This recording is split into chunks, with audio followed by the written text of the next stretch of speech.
Prabal sir, can we start the session? Yes, start please. Thank you, sir. Good morning to one and all. I, Shubhangi Gupta, on behalf of Department of Law, Prestige Institute of Management, Gwalior, would like to welcome you all to the interactive webinar on the impact of COVID-19 on crime and criminal justice. Now, I would take this privilege to welcome today's guest speaker, Dr. Parul Dikshit, HOD, DAV College, Dehradun. Welcome, ma'am. We are delighted to have you here, ma'am. Also, I would like to welcome HOD Law Department, Dr. Prabal Pratap Singh, and all the esteemed faculty members and the students. Welcome all. So proceeding further, I would like to call upon Assistant Professor Ashish Yadav to give a brief introduction about Department of Law, Prestige Institute of Management. Please, sir. Thank you so much, Shubhangi ma'am. Good morning, everyone. I, Ashish Yadav, Assistant Professor, Department of Law, Prestige Institute of Management, Gwalior, would like you to give the glimpse of Department of Law under the banner of PIMG.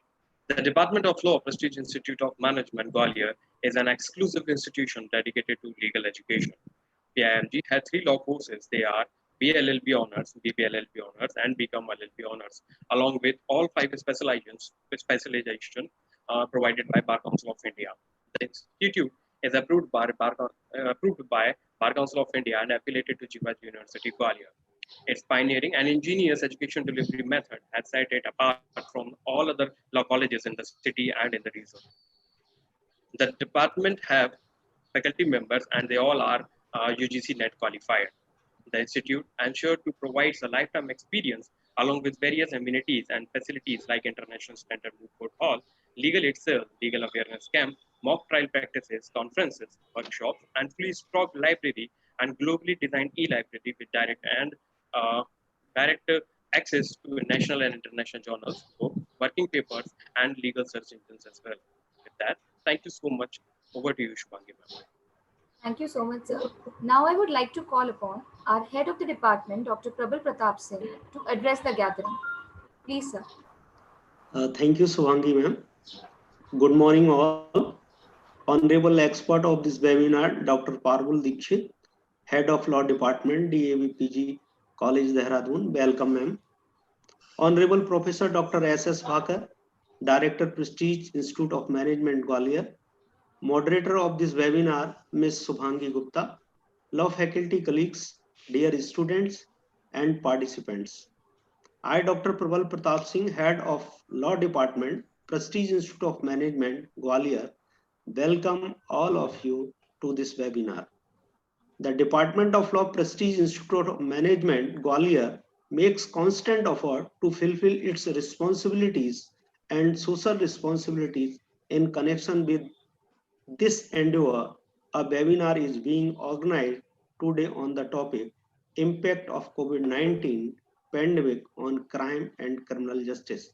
The COVID-19 pandemic has impacted crime and illicit economics such as organized crime, terrorism, street crime, online crime, illegal markets and smuggling, human and wildlife trafficking, slavery, robberies, burglaries.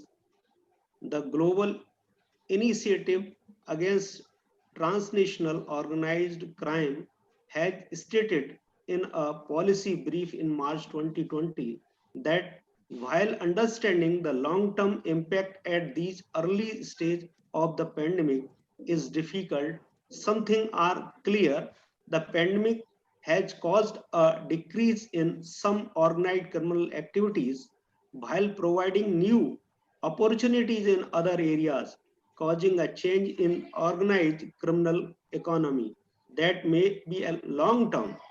The report stated that some criminal organization could take advantage of the situation by expanding activities with a possibility of the emergence of criminal groups as suppliers and partners of the state in maintaining order.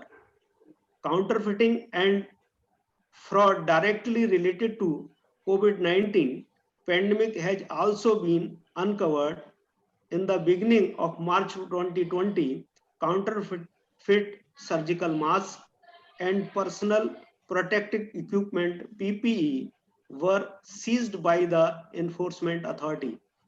More people spending more time online. Cybercrime has increased. With work from home increasing, more and more corporate data is being accessed from home that may not have the same level of security as office system. The Tablighi Jamaat, religious event hosted by an Islamic missionary group, become the country's largest super spreader, resulting in various types of criminal charges being filed against the attendees for not heeding lockdown restrictions. More than 800 foreigners who attended the event were tracked down and their visas blacklisted. Indian media report that those who were quarantined by the government spat on healthcare personnel, among other things, resulting in numerous charges under the Indian Penal Code. The Chief Minister of Uttar Pradesh, in a television interview, said that to hide a disease which is infectious is definitely a crime. And this crime has been done by those associated with the Tablighi Jamaat, the National Security Act, and murder charges were filed against some of the Tablighi Jamaat attendees. The Supreme Court of India directed all Indian state governments to consider releasing some prisoners, resulting in many as 34,000 being temporarily released. In today's webinar, our honorable expert will explain crime and criminal justice in the situation of COVID-19 pandemic in detail. You will be benefited through this webinar with this hope that the Department of Law Prestige Institute of Management Gwalior will continue to be supported by our honorable guest. Wish you a happy learning. Thank you very much. Over to Subhangi ma'am. Thank you so much, sir, for your enlightening words. Now I would like to call upon Assistant Professor Khyati Nayak to give a brief introduction about our guest speaker, Dr. Parul Dikshit. Please, ma'am. Good morning, everyone. It's a pleasure to have Dr. Parul Dikshit here today. Dr. Parul Dikshit is the head of the Department of Law, DAV PG College, Dehradun. She has experience of around 20 years of teaching in PG and UG classes. She has also taught in Mikhail University, Ethiopia for around 2 years from 2006 to 2008 on a United Nations Development Program project. She has also been associated in drafting of the administrative law in Ethiopia. She has also practiced law in the High Court of Judicature, Madhya Pradesh from 1999 to 2002, wherein she has worked with the Advocate General of MP High Court. Justice Deepak Mishra was in MP High Court during those days. Presently, she is working as the head of the department and also as the Deputy Chief Proctor in college.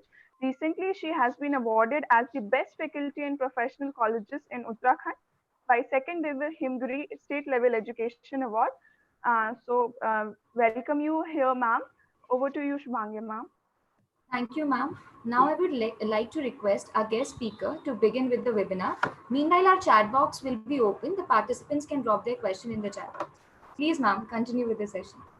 All right. Thank you so much. Before I begin with, I would like to ask, should I keep my mobile on airplane mode so that I don't receive any calls and the Zoom app will still continue, or should I just let it be? Do you have any idea about that? Because I keep getting the phone calls. Ma'am, if it is an urgent call, then you may attend. Otherwise, I think it will be 1 hour session only. All right, then I believe I should begin with. Thank you so much, ma'am. Thank you so much. Thank you, everyone.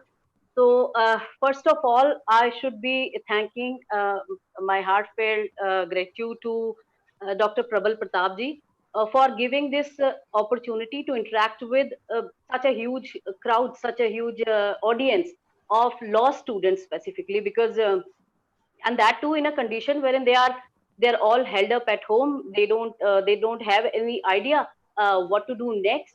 They have this one question in mind: what will happen next, and how to make the best of their time. This is the time which we all have never seen before.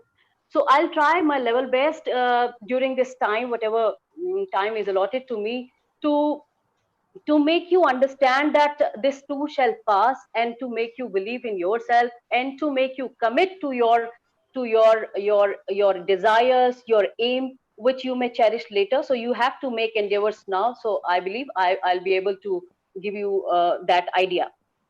Next, I would like to appreciate my thanks to Shubhangi ji for her sincerity and dedication, and the way we were like discussing which topic we want to introduce to the students. She was very much particular about the topic, the choice of topic, as well as uh, we wanted the students to be more endeavoring and more interacting, this to be a interactive session. So in that ways, I believe that your faculty members are really very nice. I must be thanking the director also, and the other people, the technical staff of IIMT Institute, for conducting this webinar on this very relevant topic, uh, which is very much needed, to engage the students and keep them motivating. Uh, and before beginning with, I should be giving a small intro of myself, though I believe Khyati has not left anything much for me to say. I'm teaching in JVPG College, being a head of the institute, head of the faculty of law. Uh, it's been 12 years here, and my career as a teacher was like from last 20 years or so. uh, I have also tried my hands in practicing law, which is nowhere lesser than teaching. But I like teaching more because you get the audience wherein nobody answers you back, which thing is not present in practicing law. They like you have multitudinous responsibilities and challenges. Practicing law gives you more challenge. So, uh, uh, apart from giving you the session on COVID-19 and its impact on criminal law, I would also like to share some of my experience, and also would like to suggest to the students who are listening me this morning that these days we find that as an academician, what we watch is that the students are more interested into, and particularly those who have joined the 5 years law course, they are more interested into corporate laws in the corporate world. I must say that litigation has enormous scope for you guys, so you must find it. It just need a little dedication. Your hard work is no doubt a stepping stone, but that is a thing. Like litigation has your opportunities are limitless there. So you must find a way out. I mean, depending on your own interest, which way you want to go, because ultimately you are known by the dreams that you carry. So this is the time wherein it's very much required that you pursue your dreams, work for it, and you will definitely be benefited out of this time. Having said that, let me come to the topic that I am allotted here. That is COVID-19 and the impact on crime and criminal proceedings and criminal atmosphere in your social surrounding.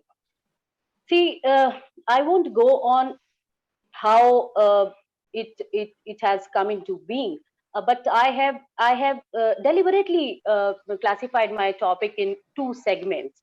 One is the COVID-19. It's related to COVID-19, wherein I would like to many a times reiterate what is to be done during this period, and also to unfold a lot many myths that are going around with the people that are encircling you, that are coming to you through internet surfing, social network sites, and that may present lot many doubts in you, like what to do, how to go about it, what to follow, what uh, not to follow. So I will be kind of giving some time in unfolding these myths.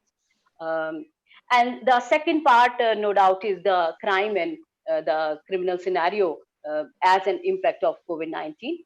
So to begin with, I would like to discuss a few myths that are that have actually, put our students, they are very rampant between the people. So even you all must be seeing, I was just watching my WhatsApp, and there was a message that the people from China, what they are doing is that they are drinking a lot of hot water, and they are killing the germs of killing the virus inside.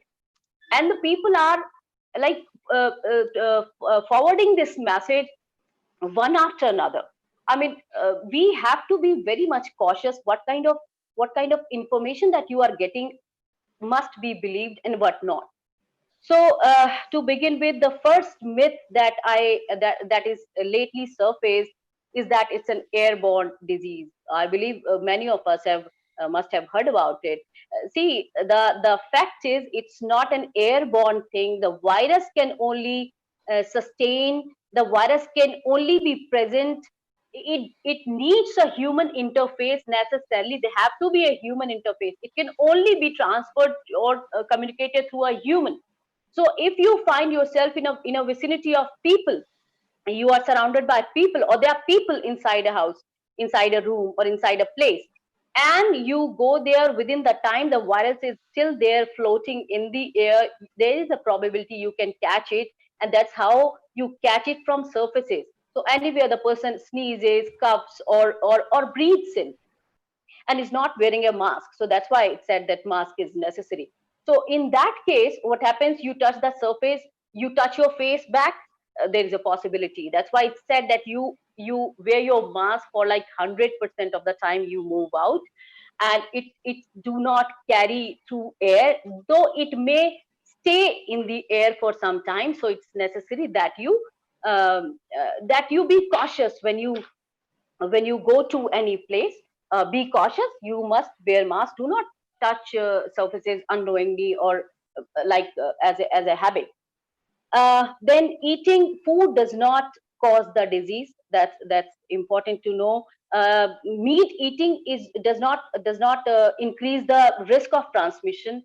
Then there's a myth that it's about the onset of symptoms.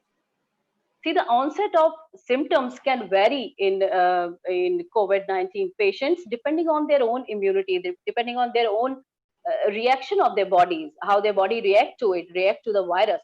So do not take it lightly. It's said that it's advisable, do not take it lightly, only because some people do not have symptoms and the others may have, or because you have a mild fever, the situation can worsen. That is also have been seen.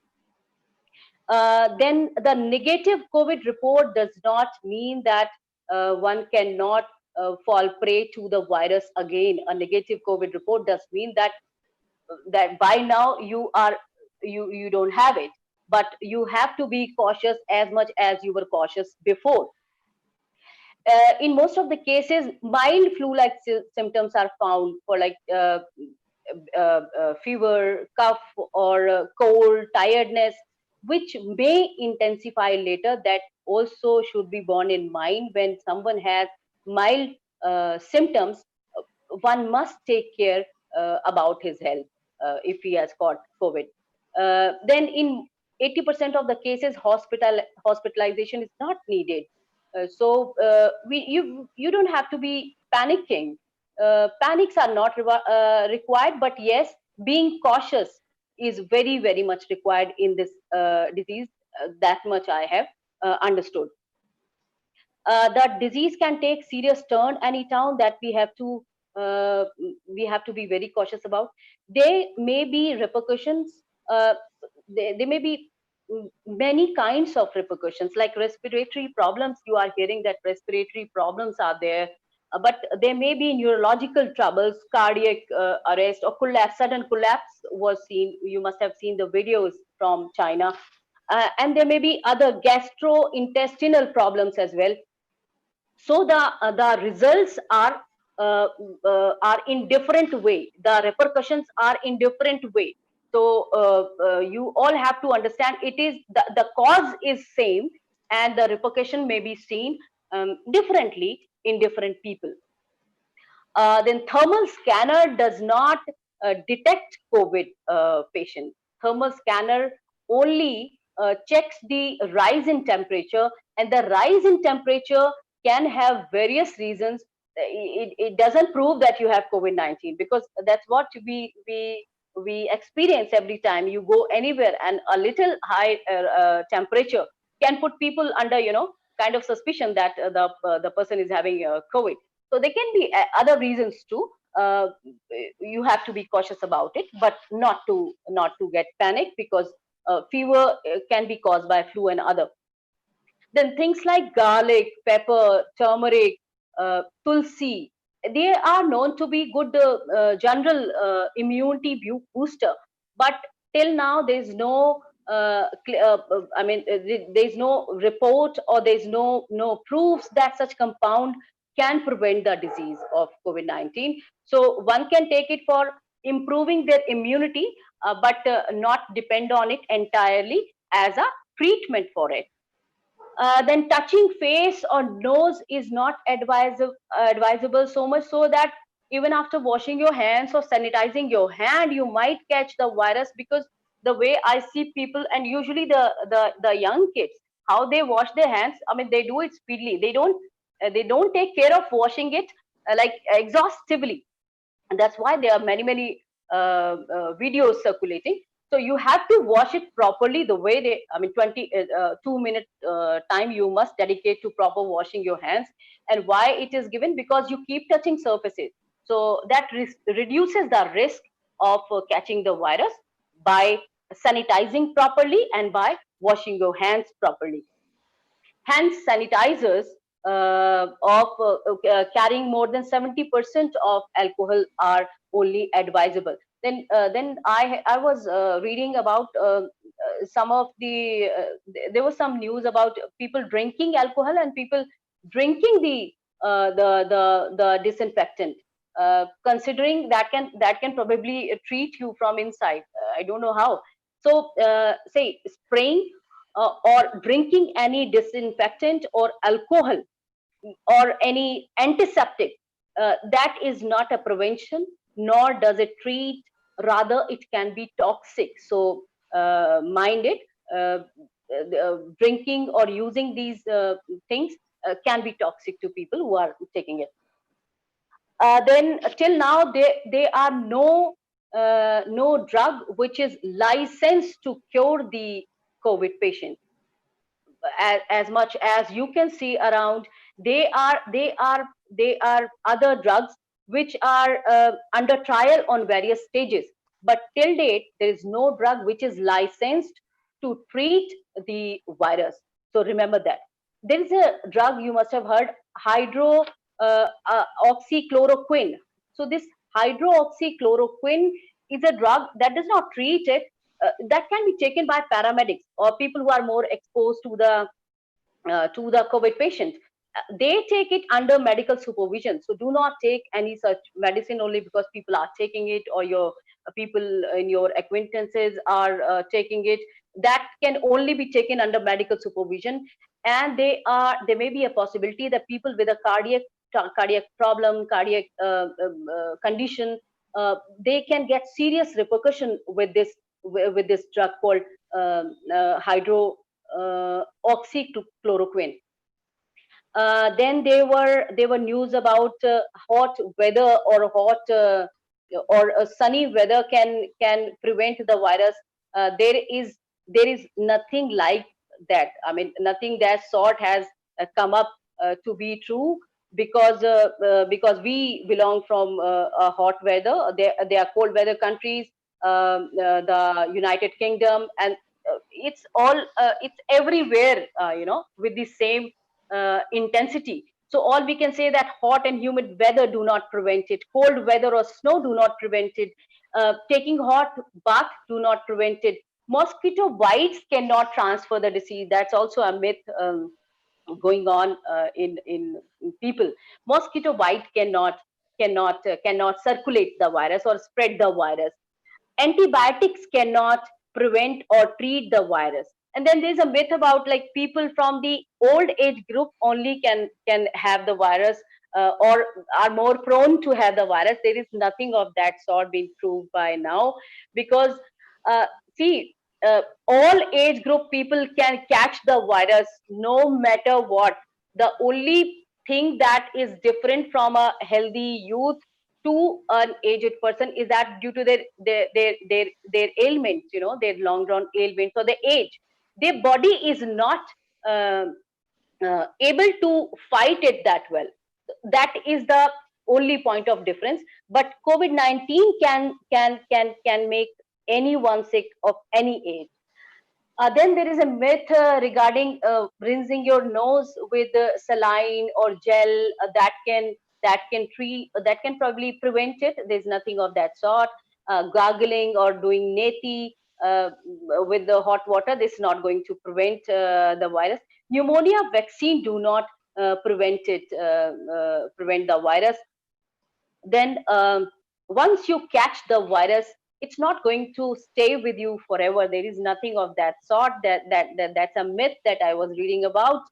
People catching the virus, they can be treated, and there is a much possibility that people can be treated, and people from all age group have come up to recover from the problem. So it entirely depends on your immunity. We'll talk about the immunity later.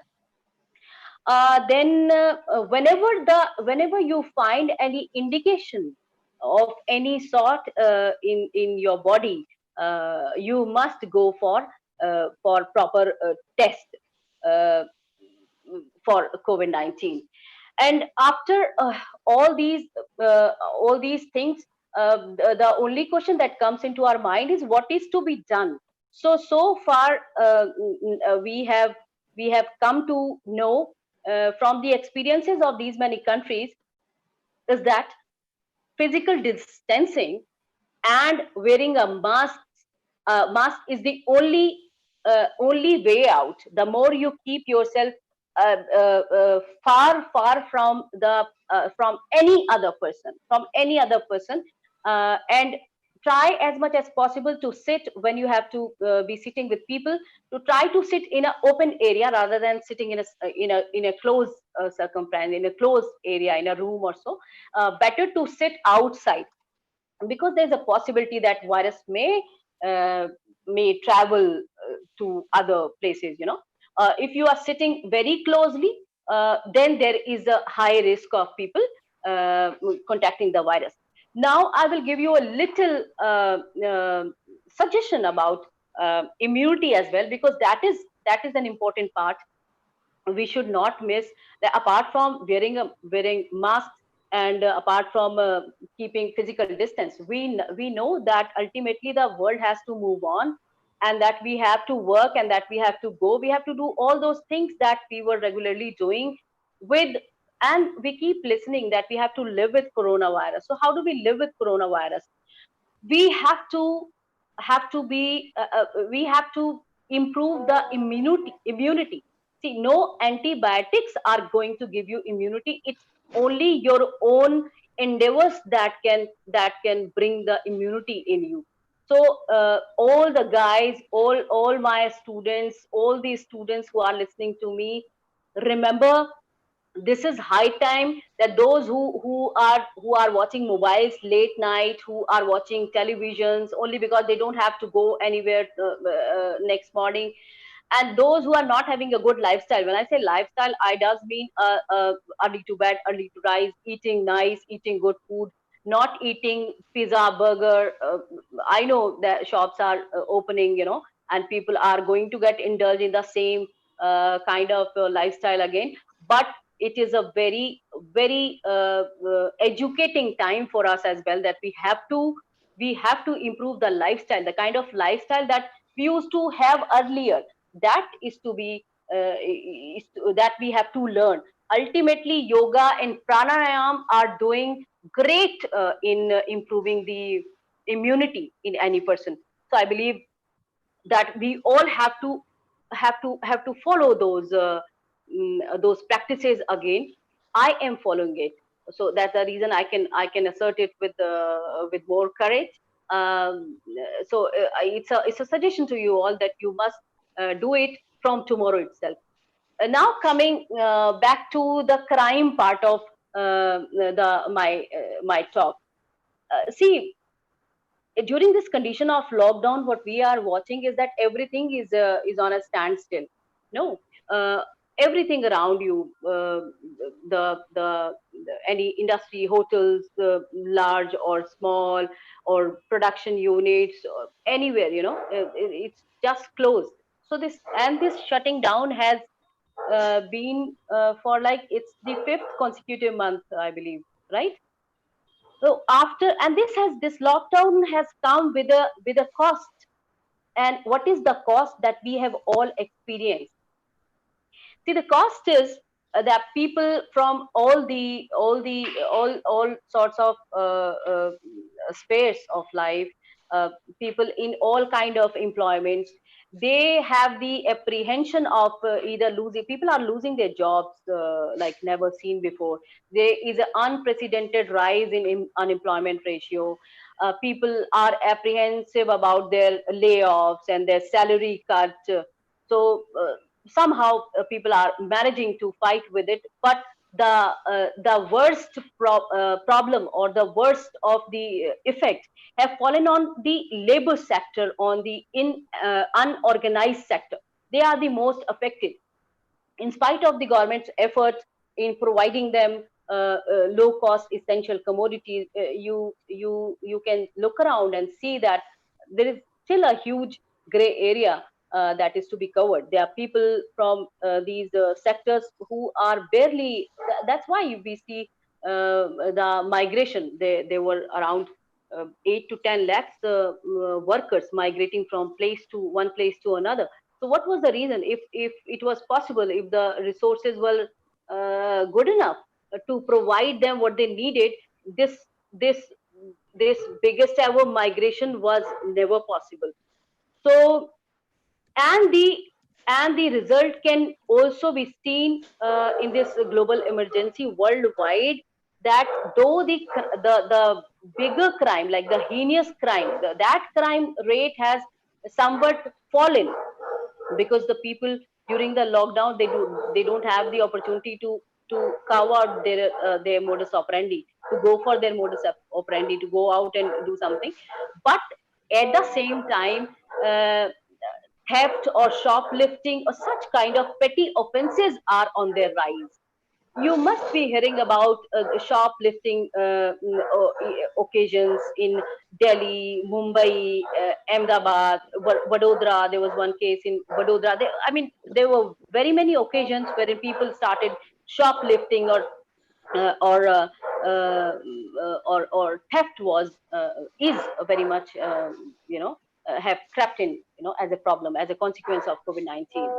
Now what we are talking about here is a crime uh, of stealing the necessary items, stealing the things that are very needed for the nourishment of a life, nourishment of a human survival.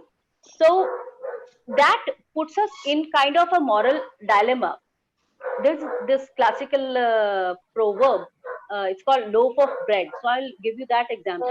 Loaf of bread example is to be given in this scenario, because people steal bread only when there is a shortage of nutrition, only when they are starving.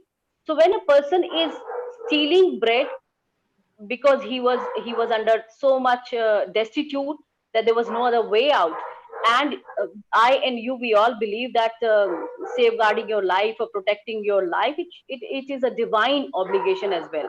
No, so when people are stealing essential commodities, essential items, would you still call it theft? Because if you come to the uh, if you come to the definition of theft, what does it say? It has a fixed or a rigid phenomena of, no. What does it say? It says whoever intending to dishonestly, intending to take dishonestly any movable property without the other person's permission, moves that property in order to such taking. It is said that yes, he is stealing, right? So what we are talking about here, feeding yourself is not just an obligation; it is your fundamental right. No, and this fundamental right is provided by you by this. It's a constitutional mandate. It's given under Article 21. Article 21 uh, was elaborated in various case laws, in various cases. One of which I believe this right to food was given under Article 21 under PUCL, that was Public People's Union for Civil Liberty versus Union of India. It was in 2001. So there the right to food was supposed to be coming under right to life. Now what we are talking about here is it's a moral dilemma, because here we on the one hand you have a fundamental right of life, other hand you have a legal right of property of any other person. So my contention here is based on that utilitarian approach. When you do something which brings maximum good to the maximum number, should it still be treated as a crime? That's my contention, because ultimately you see, a person, in order to safeguard himself, will it's not doing it out of pleasure or so, because by stealing things like the thing he needs for his survival, he's not committing as great a crime as was committed under you must have heard the case on Doodley versus Stephenson. Doodley versus Stephens is a case that we keep teaching in IPC. I think the students do recollect. What happens is some people in a shipwreck, there are people who are taken in a lifeboat, and after floating in that lifeboat for like 10-20 days, most of them died, and there were 3 people left on the boat, and 2 of them decided to kill the third person and to live on his flesh for the rest of the voyage, so that they were kind of saving themselves. Homicide is not justifiable, Tarun Nautiyal. That's not my contention. What I'm trying to tell you is that, and it was not justified even in that case, these people were given punishment, which was 6 months only. But stealing bread, would you see? I believe आपको movies से example अगर दूँ मैं तो ज़्यादा समझ में आता है. आप 1980s के movies याद कीजिए. ये जो आपके महानायक हैं अमिताभ बच्चन, ये महानायक बने ही उन movies के कारण है.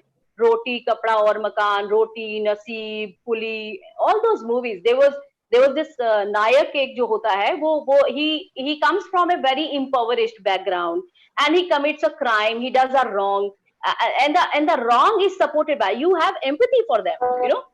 During this entire cinema, you have empathy for the hero, only because he has come from a destitute, and only because what he is doing it only for the purpose of it's a necessity. So the defense of necessity can be acceptable in these yeah, very right, in such petty offenses. And also there's an economical theory also which says that are committed out of and is essential to be committed. It's committed out of necessity, then that can be relaxed.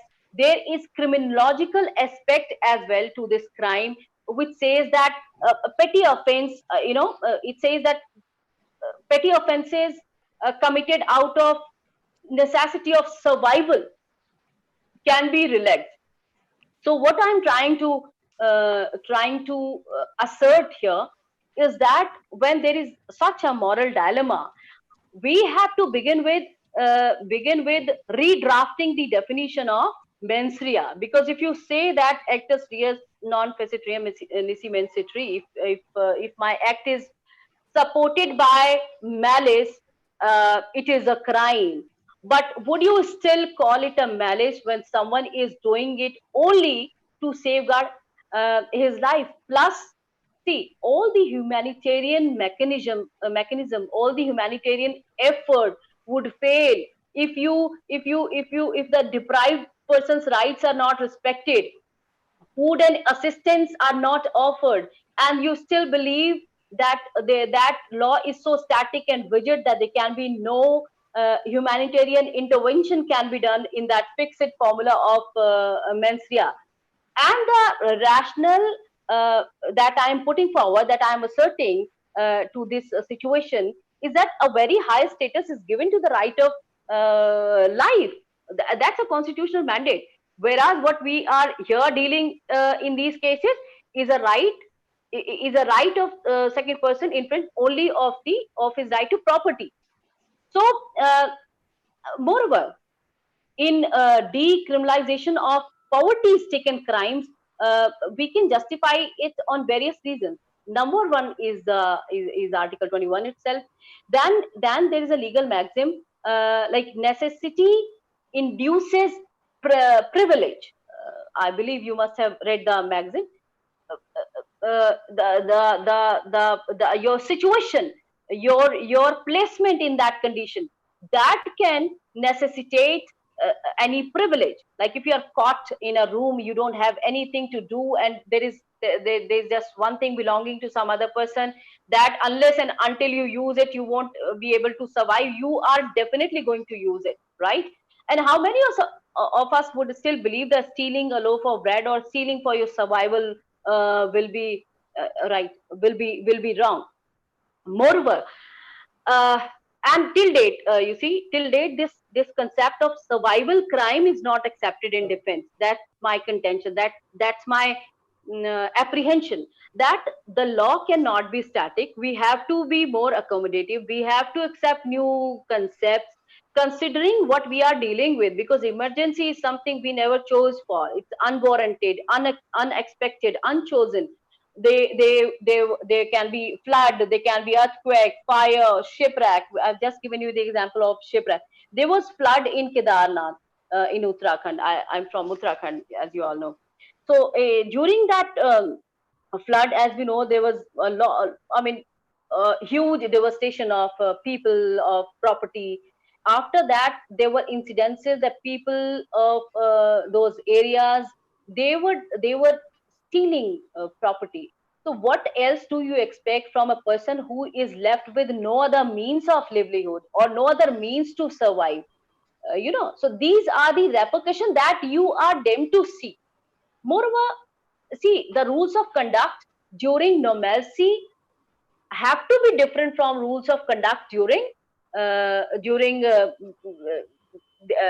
emergency, because there can be no other way out. If you don't accept it, you are not agreeing on it, you don't leave a space for it, it's not going to fulfill the end of justice. Ultimately, what we are requiring it, that we do justice to everyone.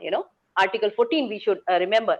Plus, there are instances. There was a case in Italy in 2011, wherein the Italian court, the judge said that stealing small quantity of cheese or sausages cannot be considered to be a crime. So that kind of empathy, I would expect the courts to have. That kind of change in law, that I want. And I also want your opinion on such changes, if at all you believe that such change to be brought to the law. uh, so I believe this is we should conclude the talk right now, because the students, they kept writing me questions which I could not hear. Now I'm ready to take your questions. Thank you very much. Thank you so much, ma'am, for an insightful session. You covered all the issues pertaining to the topic very precisely. But, ma'am, here we have a series of questions which were asked by the participants while they were filling up the registration forms. So, we'll take the most asked question first. So, the first question is, COVID-19 pandemic has increased the rate of cybercrime. So what do you think effectively justice is delivered in these cases? See, what he's talking about is there are two things involved. Number one is the due process. The due process is to certain extent being compromised due to the lockdown. Then what was the question? The cyber crimes.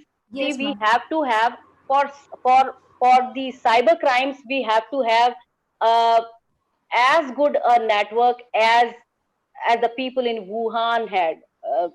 How many of us have this idea that the first ever city connected through 5G, completely connected? I mean, there was an electromagnetic web.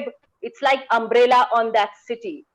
So, which is at the same time, remember, it is not favorable to the human lives. The first ever pandemic, I mean, in our lifetime that has come up is in that place only. So we have to be connected. Number one, we have to raise our connectivity from 4 to 5.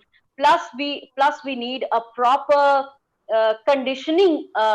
Rather, we there is a long way to go, from police personnel to all the authorities to judges. We need a proper training of all these people, plus the other instrumentalities. Until and unless you have that, we will not be able um to do any justice in these crimes, because the people who are committing the crime are way ahead of the people who are sitting as a investigating officer, and the judges. There's a long way to go, I must say. Thank you, ma'am. Ma'am, the next question is, amid pandemic, we have come across two cases, one of custodial death and the second one of extrajudicial killing. So how it would affect crime and criminal justice in future? See, this extrajudicial killing, I have been telling my students that there is no right of any police officer to kill someone extrajudiciously. And this, see, there are two provisions of IPC involved. First is that if you can't kill anyone in his taking into detention, any police officer do not have that right. And the other person at the same time does have a right to life, so that whenever he has an apprehension that he could be killed by any other person, be he a police officer, he has an apprehension, he has a right to inflict uh, as much force, or as much injury to him as is required to safeguard him. But uh, for a person who is escaping from law and who is booked under any offense for which either right to sentence of life imprisonment or death penalty is given, in that case the police officer does have a right uh, to to give him a shot proper. So that's how they do it. But whenever there is a encounter, there is possibly a case wherein there are bullets being shot at both the ends. So in that case, each one of them has a right, and police officer does have a more stronger a right to take the course in their hand, because they are doing it with purpose. That's how the law works. Like, it's a due process of law. That fellow was to be taken into custody. I'm not justifying any action that was done ultimately. I'm only saying that in a condition like that, what else could have been done? If it could not be prevented, it was an obligation of the police officer to follow the rules and to exercise his rights. Thank you, ma'am. Ma'am, the third question is that there is an increasing rate of domestic violence during this pandemic. So what are your views as to how effectively justice could be given in these cases? With regard to domestic violence, see, they are other alternative methods. They are very much working, as I'm also um, been a party to many of such conciliation proceedings. So the conciliation proceedings and other proceedings are working. and most of them, even the courts are working, as we all know. So that can be, see, the if you go on the causes of that, domestic violence is something that can uh, that can I mean, that cannot be stopped on its own by inflicting any, by superimposing any legislation. It's a socio-legal phenomena. It's a socio-legal crime.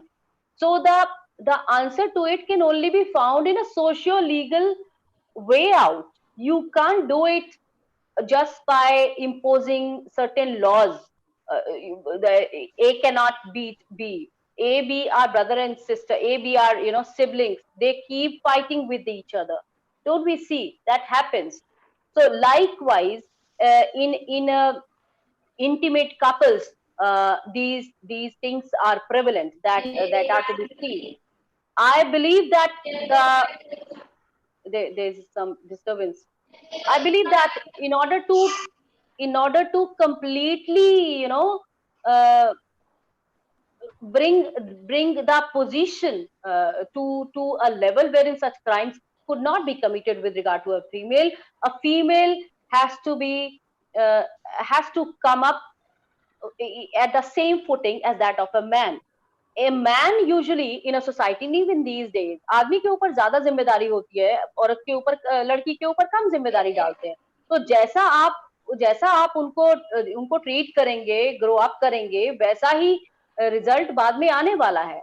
Ultimately, a small guy has a responsibility that someday he has to work, he has to read, study, or do something, but he has to earn a living. Why don't we treat the daughters in the same manner? So when economically both are independent, economically you have given both of them a similar statute, then only you can expect that, even under circumstances wherein you find that domestic violence kind of cases are occurring. Because I find myself in a total, fix what to do with regard to such females. The husband is does have a habit. Ma'am, kindly unmute yourself. Yes, ma'am. Now you are audible. Who by nature are atrocious. So what to do with them? The only way out is that the female has to be able to take the lead of her life. No, you have no way out. You can't go anywhere. You have to be dependent on him, and you have to live with him in that house. You have no other place of your own. You have, what do you think the courts are going to do? It's not a complete solution to it. You are not going to receive the, even in cases wherein there are maintenance fixed, it's not a fixed term, it's not a fixed status that a female receives. They are contempts. It's not continued after a certain period. A complete solution to the problem can only come with raising your own standard. A female has to raise her own standard, her own way of taking the life ahead. She has to be as independent as a man, and then only she can claim or assert equality with a man. That's my opinion. Thank you, ma'am. Ma'am, the fourth question is that in the post-pandemic world, is there any scope of contactless legal aid? Could you please repeat the question? Ma'am, in the post-pandemic world, is there any scope of contactless legal aid? Yes, there are. They are legal aids provided through internet. They, I was providing legal service through internet only. It's going around. It's very much in vogue. It's very much common. Online sessions are taken. Online arguments are given. Online, everything is possible. Online Zoom meetings are being held. Online webinars are held. So we are meeting. Thank you, ma'am. Ma'am, the last question is that do you think there is a role of media while giving or delivering justice? Yes, very much. Media is called the fourth pillar of democracy.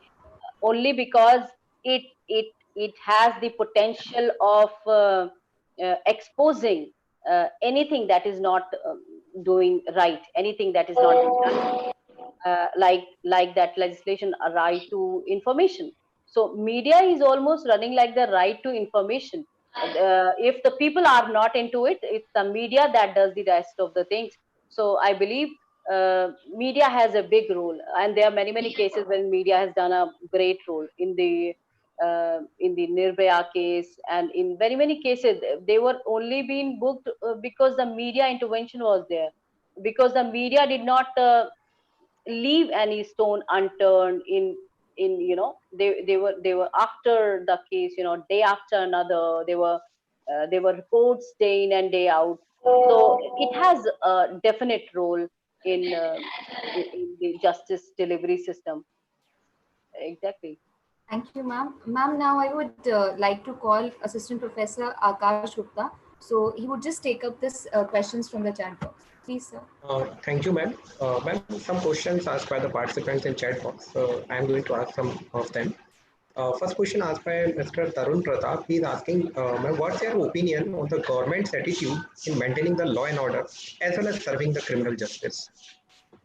What? I couldn't hear the first part of your question. What's the? Actually, he's asking about what's your opinion on the government's attitude in maintaining the law and order as well as the serving criminal justice. I believe it is the government only that is taking care of the maintenance of law and order, and the government seems very much committed. There is a very recent change in the criminal procedure. I believe I should be the one giving you this good news that the police officers now on, they do not have a right to give bail in police thana. You know that earlier it was the police officer who used to give bail in any crime wherein he booked or detained any person having less than 7 years of imprisonment.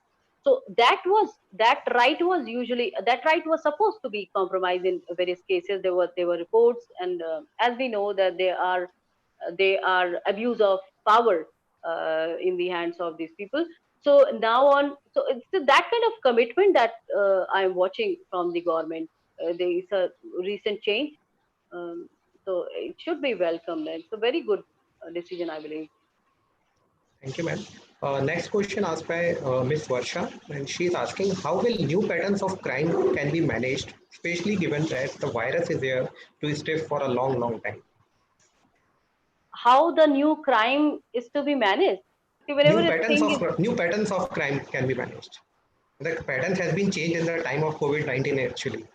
I understand the see the cyber, there is a separate law on cyber crime. So if you exercise only that law, I think by now we have enough law to take care of any crime that is committed digitally, right? So, Yes. and as soon as there'll be more way out, there'll be legislation. Until now, what I can see is anything that is on internet and that is going wrong, that's been done wrongfully or with bad intention, or that can be caused with the laws that are available right now. Cyber crime laws are, I mean, they are well enough, they're good enough to tackle any crime whatsoever. And if Varsha has any special design in her mind, I don't know. That can Okay. be. Okay. Ma'am, next question asked by Ms. Akanksha, and she's asking how coronavirus has shifted the whole criminal justice system in last 4 or 5 months. See, the crime rate is reduced, and different kinds of petty crimes are seen. That's the result on the crime rate. But yes, it has changed the judicial proceeding in such a way that judges are now taking sessions online. The advocates are submitting briefs and their written statement are and arguments online, and this thing, the detainees are also everything that was being done by physical presentation, it's not is being done online these days, with whatever the complications are there when you don't conduct something face to face. So the repercussions are there, but at the same time we have to learn, we have to deal with it, in its own way. So that's what we are doing. Like we are not able to teach the students one on one, right? So it does have, see, a human interface is very much essential, right? So if the Yes. teacher is present, you know his or her gesture, you know her completely, and she knows you completely, and that's how you interact. And that interaction does bring out, something great every time there is a mutual and interesting interaction between the students in classroom. So that is very much missing, but we have to deal with it. That's how the judges or courts are dealing with it. Thanks a lot, ma'am. Next, we have a question from YouTube, and they are asking, there is no such definition of menstruation under Indian Penal Code, that is IPC 1860, but there is concept of menstruation under Section Of 34. course, of course. Yeah, under We, Section 34. So he's right. asking, in the time of COVID-19, the definition or the perception about Section 34 of Indian Penal Code can be changed or not. Actually, he's asking about the paradigm shifting of the nature of the offenses in the time of COVID-19. That's what I'm saying. That's what I'm saying. See, we should not be rigid when we are dealing with criminals and crime, because the changing scenarios will definitely bring in change in the kind of in the modus operandi, in the way the crimes are committed, and obviously how the crimes are committed. So as long as we are static, we are fixed on uh, our terms, we will never be able to adapt to the ongoing changes in the society. So that's what my contention was. That's what I kept asserting throughout, that the fixed dementia. So like, fraudulently does have the same meaning. Fraudulently is when you have the intention to deceive the other person in your mind, right? So we have to we have to adapt to the changing situations. That's how we can grow. Um, I consider it as a great privilege to propose a vote of thanks to all the dignitaries and participants who have witnessed this event as a memorable and intellectually enlightening one. I would like to thank our esteemed speaker, Dr. Parul Dikshit, Head Department of Law, DAV PG College, Dehradun, for sparing her valuable time to enlighten our participants on such a crucial topic, the impact of COVID-19 pandemic on the crime and criminal justice. We are deeply honored, ma'am. Thank you so very much. Thank you so much. Now, I would like to convey my deepest regards to Honorable Dr. S.S. Bakar, Director, Prestige Institute of Management, Gwalior, for his continuing support and encouragement for making this webinar a success. Thank you so much, sir. And now I would like to take this opportunity to thank our Head of the Department of Law, Dr. Prabal Pratap Singh, sir, for his unparalleled guidance and motivation for the successful conduction of this webinar. Thank you so much, sir. I would like to thank the moderator of the webinar, Ms. Shubhangi Gupta, for smooth functioning and steering the session for the broader benefits of all the participants and viewers of the webinar. Thank you so much, ma'am. I would like to thank again everyone for joining the webinar and listening to our profound speaker. You all must have immensely been benefited of such enlightening session. Thank you. Have a great day. Jai Hind. Thank you so much, sir. Now I would like to say that Prestige Institute of Management Gwalior is also organizing the 12th International Conference on Digitalization as Vehicle for Information Innovation, Organizational Growth and Effectiveness in association with AIBPM, Indonesia from 19th to 20th December. So do participate in the conference and get an opportunity to publish your papers in Scopus and ABDC listed journals. Also, in the Department of Law Prestige Institute of Management Gwalior Law Series, the next webinar would be held on 18th of July on the recent developments and GST updates during COVID-19. So do participate in the webinar too. Once again, I would like to thank you everyone, all the faculty colleagues, all the participants, our HOD, Prabal sir, and to all the participants and our guest speaker. So it's to sharing us the valuable time and giving us an insightful session. Thank you so much, everyone. Thank you so much, ma'am.